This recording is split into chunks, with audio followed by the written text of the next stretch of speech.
ఇది చాలా ఆశాస్పదమైనటువంటి మాటలు మాట్లాడడం.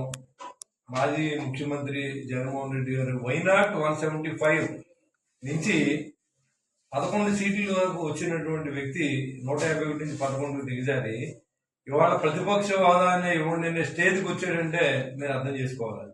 రాష్ట్ర ప్రజలు ఎవరిని ఎప్పుడు ఎక్కడ కూర్చోబెట్టాలో కూర్చోబెడతారు. ఇదివరకు ఆయనే అన్నాడు, నేను తలుచుకుంటే నువ్వు ప్రతిపక్ష హోదా కూడా లేకుండా చేసేస్తానని చెప్పి. మరి ఏం మొగ్గొట్టి అడుగుతారో నాకు తెలియదు. మరి అది పెద్ద రెండో పార్టీగా ఉన్న జనసేన పార్టీ కాబట్టి జనసేన పార్టీకే అది ఏదైనా ప్రతిపక్షమైన స్వపక్షమైన అతిపెద్ద పార్టీగా గుర్తింపు ఉంటుంది.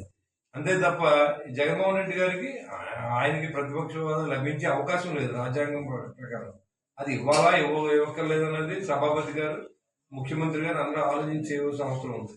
అయినా ఆయన అమాయకుల్లో మాట్లాడుతున్నాడు. రాష్ట్రాన్ని ఒక పక్కన దోచేసి ప్రజలకు పప్పు బెల్లాలు పంచి రాష్ట్రంలో కొండలు నదులు గుట్టలు ఇసిగి లెక్కరు మట్టి మశానం అంతా అమ్మేసుకున్నటువంటి ముఖ్యమంత్రిని ఎందుకు ఓడిపోయి తెలియదా?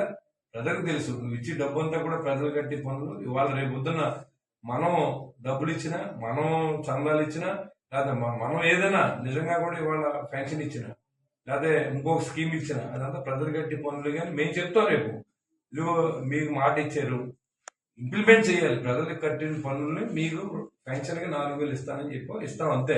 అది మన సొమ్ము కాదు, ప్రభుత్వ సొమ్ముగా మనం తెలియపరచాలి. పెన్షనర్స్ కూడా లేదా జగన్ అన్న డబ్బులు లేదా చంద్రన డబ్బులు బొత్స డబ్బులు కాదయ్యి.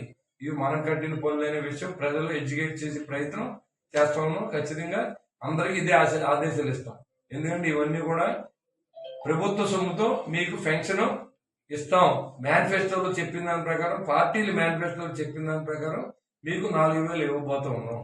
అది అంతేగాని జగన్ అన్న కానుక లేదా చంద్రన్న అవి ఉండవు. ఇంకా ఈ కానిచ్చి ప్రభుత్వ సొమ్మునే ఏది ఇచ్చినా చెప్పవలసిన అవసరం చెప్తాం అంతే.